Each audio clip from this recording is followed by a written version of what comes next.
but you can actually get more by looking at the plugins. To go to plugins, just select plugins and manage and install plugins. It'll take a few seconds because it goes and checks the web, and then you have the option of looking at all the installed, not installed, and the ones that can be upgraded. In this case, we're looking at all, and the one that you want to install is called Open Layers plugin.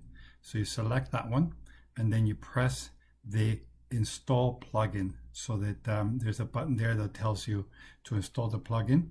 So you install it, and then once you're done, you close this, and under web you have a new entry, and that's the Open Layers plugin. What this allows you to do is to put background information from other sources. In this case, we'll use Big Maps. So select Big Maps and Aerial. So select that one. It takes a few seconds to retrieve the data, and as you can see, there it is.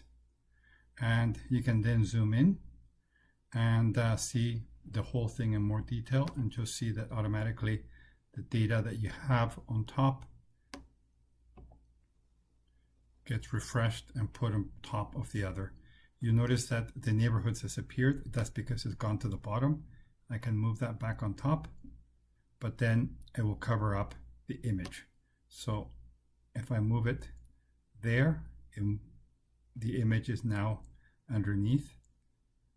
I can break this back up again, and I can see that once again. I can also make the layers semi-transparent, but this is a way of bringing background information without actually having to load all the data yourself. You can just use existing data sources.